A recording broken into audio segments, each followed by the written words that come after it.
Olá, queridos amigos do Caridade e Fé. É com muita gratidão que aceitei esse convite, esta oportunidade de poder estar aqui com vocês, principalmente, neste momento onde Caridade e Fé completa 97 anos. 97 anos deste ponto de luz, levando alívio, levando consolo, levando esclarecimento a tantas almas necessitadas, inclusive a todos nós que sempre nos sentimos muito acolhidos. Eu falo por mim o quanto o acolhimento é importante e nessa casa nós nos sentimos muito acolhidos. Então a nossa gratidão a todos vocês, a todos os trabalhadores que são ferramentas do Cristo para que esta obra possa continuar e ser a luz que a gente sente e vivencia até hoje. Então, muito obrigado pelo convite e parabéns aos 97 anos, quase um século, né, gente?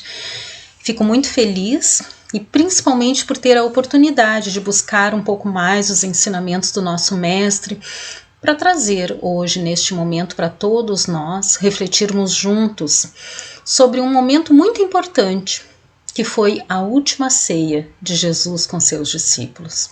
Lá na última ceia, ele nos traz coisas muito importantes e principalmente algo que a gente não vai esquecer, que está inclusive no nosso evangelho, lá no capítulo 6, no item 5, 4 e 5, aonde diz, Espíritas, amai-vos, este é o primeiro mandamento, e instruíveis, este é o segundo.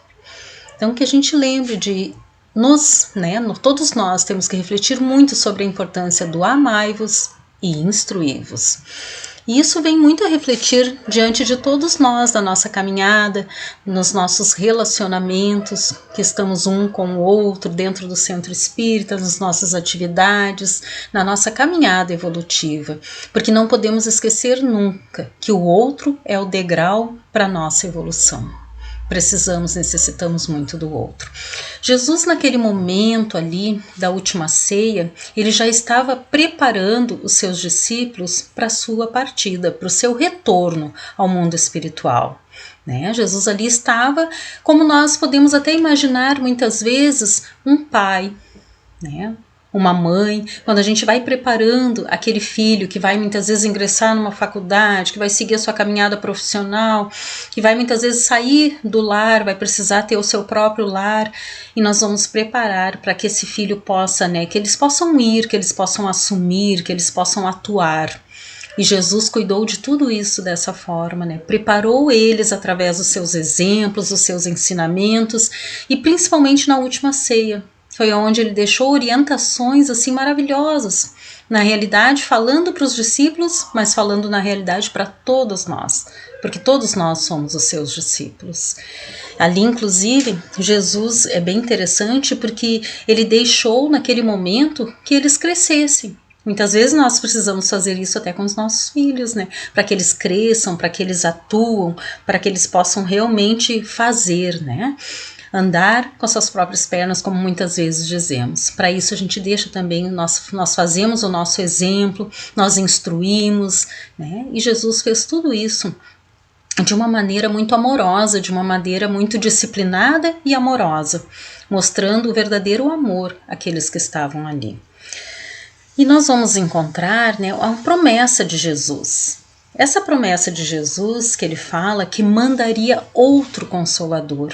Muita gente pensa em algumas denominações religiosas, e é bem interessante até para a gente refletir, que Jesus irá voltar, que ele seria esse Consolador prometido. Jesus não vai precisar voltar porque ele nunca nos deixou, no sentido de nos deixar assim sem nos olhar, sem estar conosco, ali através dos seus mensageiros roseiros, nos inspirando, nos amparando. Ele está conosco sempre, de várias formas. Então a gente precisa sempre ter em mente isso. Jesus nunca nos deixou nesse sentido. Ele continua presente em cada um de nós. Mas ele deixa essa promessa de um Consolador prometido. E nós entendemos o Consolador prometido como a nossa doutrina espírita, que vem nos esclarecer, nos orientar, e inclusive ele ainda diz que não nos deixaria órfãos, E a gente vê que a nossa doutrina faz a gente compreender tantas situações da qual nós não entendíamos seríamos sem ela?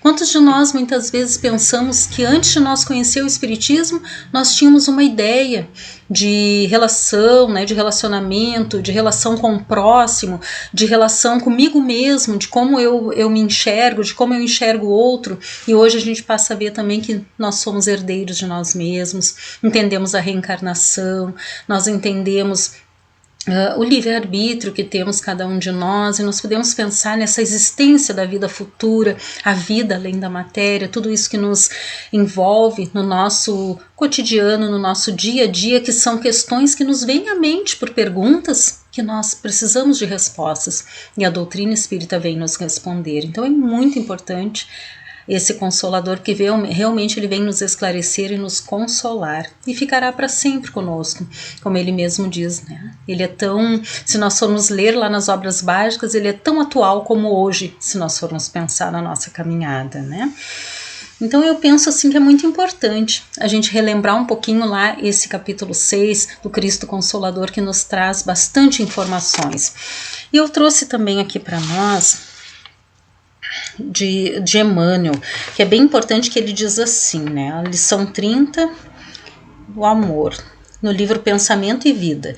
Descendo a esfera dos homens por amor, humilhando-se por amor, ajudando e sofrendo por amor, passa no mundo de sentimento erguido ao Pai excelso, refletindo-lhe a vontade sábia e misericordiosa. E para que a vida e o pensamento de todos nós lhe retratem as pegadas de luz, legou-nos em nome de Deus a sua fórmula inesquecível: amai-vos uns aos outros como eu vos amei. E aí nós podemos ver em todos os exemplos que Jesus nos deixou, sempre mostrando o amor, né? Sempre mostrando o caminho da transformação para chegar a esse amor. E inclusive a gente tem que pensar também que a gente trabalhando esses sentimentos, eles vão se transformando, nós aprendendo já a respeitar, a olhar o próximo com um olhar reencarnatório, sabendo que ele traz as suas bagagens, sabendo que muito daquilo que ele está trazendo, eu não sei como foi lá atrás, o que ele passou e até hoje o que ele passa. E a doutrina espírita vem fazer a gente ter esse olhar de caridade em relação ao outro.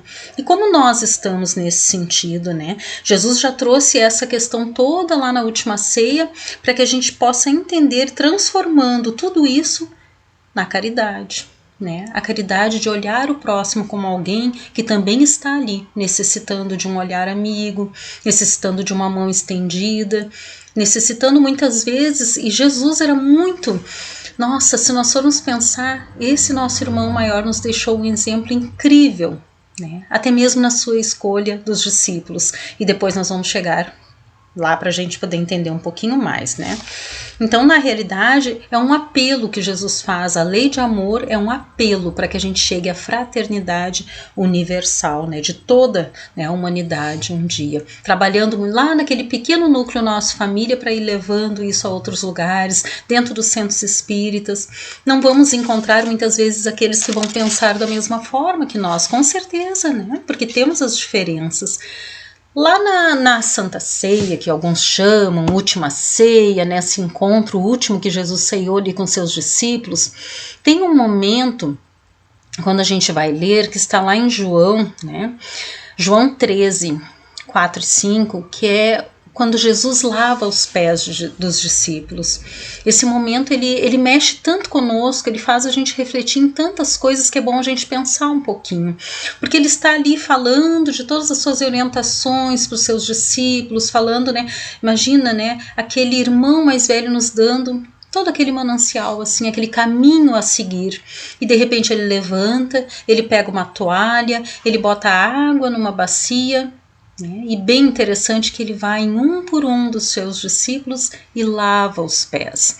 Naquele momento eles ficam constrangidos, alguns dizem, ai, mas Tu não pode, Senhor, lavar os meus pés, eu é que tenho que lavar. E Jesus ali está mostrando para nós já a questão da humildade, a questão do amor, a questão de nós exercitarmos que todos nós somos iguais, todos nós somos suscetíveis muitas vezes a erros e acertos, que todos nós estamos juntos nessa caminhada evolutiva. E ele vem ali naquele momento, que gesto bonito de amizade, e muitas vezes o outro ao nosso lado está precisando de um abraço, de um olhar diferente, aquele olhar no olho mesmo, de um gesto carinhoso, e nós muitas vezes não fazemos, pelo orgulho muitas vezes nosso ferido, o egoísmo. Então nós temos tanto a aprender com esse mestre que nos deixou esses ensinamentos, né? Vamos permitir, e eu acho muito interessante a gente refletir sobre isso, né? Porque esse é o exemplo que Jesus deixou para nós, né? Então vamos permitir que Jesus possa amar através dos nossos corações. Que Jesus possa realmente transmitir aquele sentimento, nos usando como esse instrumento que somos. Então que a gente consiga levar Jesus aos outros através do nosso coração. Também que Jesus possa olhar através dos nossos olhos. Que Jesus possa falar através dos nossos lábios. Porque somos esses instrumentos, somos aqueles que estamos aqui neste momento ajudando e sendo ajudado. Porque nós também gostaríamos muito e necessitamos disso, que o outro esteja conosco naquele momento, conectado com seu coração como se fosse Jesus. Que o outro nos olhe com o olhar de Jesus e que o outro nos fale com os lábios de Jesus. Nós precisamos muito do outro, como foi dito lá atrás, né? O outro é sempre o nosso degrau para a nossa evolução. É com ele que nós vamos aprender a paciência, a tolerância.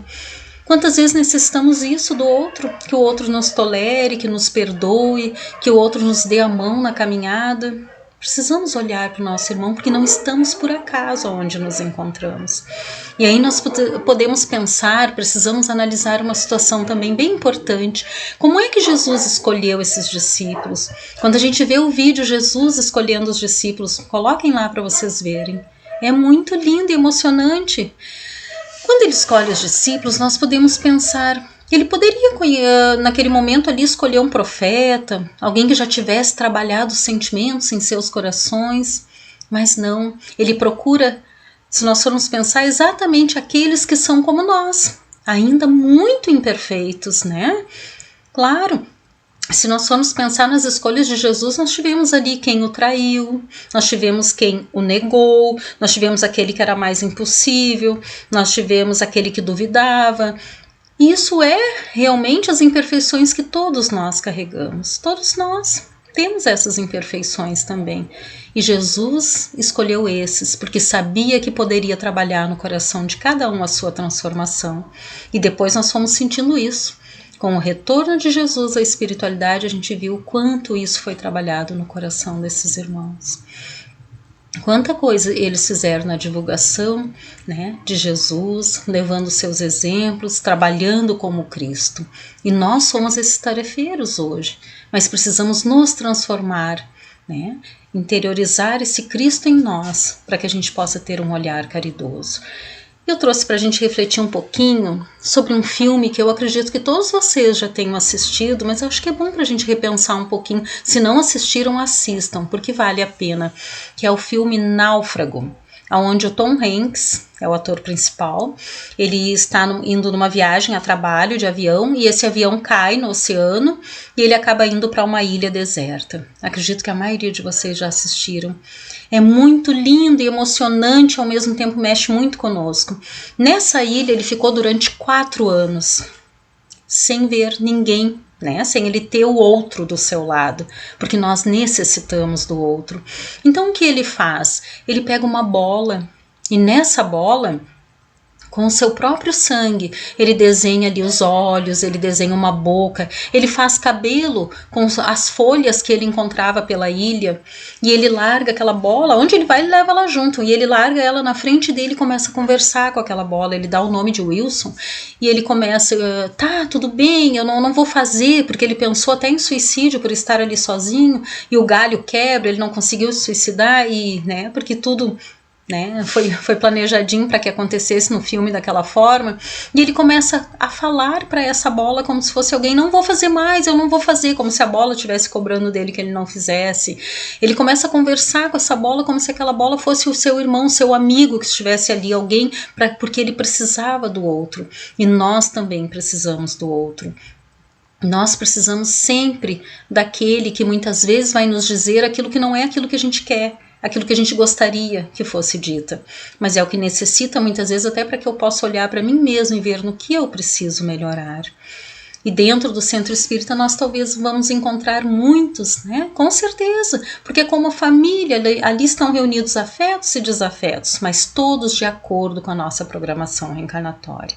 Necessitamos desse outro que muitas vezes lá atrás nós por algum motivo os deixamos, não fizemos, ou até mesmo fomos aqueles que colocamos esse irmão muitas vezes, né, em alguma situação onde poderíamos ter estendido a mão. Então hoje está de volta conosco para que a gente possa estender a mão, para que a gente possa ter esse olhar que o Cristo nos deixou.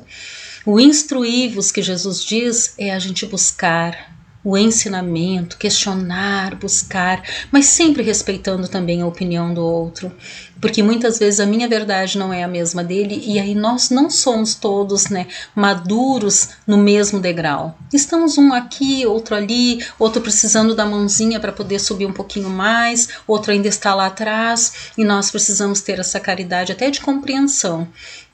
Quando um amigo disse para Chico Xavier que não acreditava em reencarnação, Chico disse: tudo bem, meu amigo, eu respeito, né? Depois de novo, eu não acredito em reencarnação. Chico respeitava, porque sabia, e foi verdade. Um dia ele procura o Chico, começou os estudos, já estava mais aprofundado dentro da doutrina, e ele diz: Chico, hoje eu descobri que realmente a reencarnação existe. E aí Chico diz: que bom, meu irmão, que bom. O que ele fez? Ele respeitou a maturidade ainda espiritual daquele irmão. Então precisamos trabalhar muito essa questão do olhar e da caridade em relação aos nossos irmãos.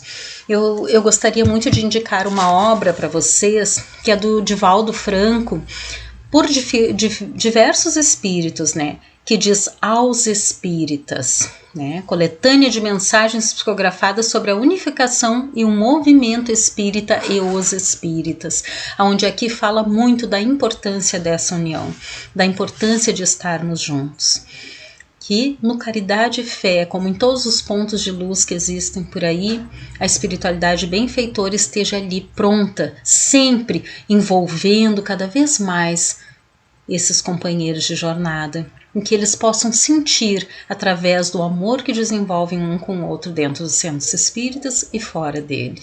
Muito obrigada pela oportunidade, por este momento de podermos aqui refletir juntos sobre a importância do amai-vos e instruí-vos. E cada vez mais amando, procurando, se ainda não amamos, pelo menos ir no caminho para desenvolver este amor, mas que a gente possa junto nos instruí-los, sempre estudando e aprendendo cada vez mais nas obras básicas de Kardec, para que a gente possa cada vez mais compreender o que Jesus nos deixou. Gratidão a todos e fiquem todos em paz, e novamente um grande abraço a este ponto de luz. Vamos então fazer a nossa prece de encerramento. Então vamos agradecer neste momento a Deus, a Jesus, aos nossos espíritos luzeiros do Caridade e Fé, que estão também em nossos lares neste momento, onde usamos da tecnologia virtual, online, para que a gente possa trazer Jesus aos nossos corações cada vez mais. Pedimos o amparo e o auxílio a essa casa, que tanto acolhe-nos com tanto amor, nos acolhe com aquela luz de Jesus, da qual saímos de lá muito melhores do que entramos. Agradecemos pela oportunidade e que esse amparo se estenda sempre a todos nós e a esta casa. Agradecemos por tudo mais uma vez e que assim seja.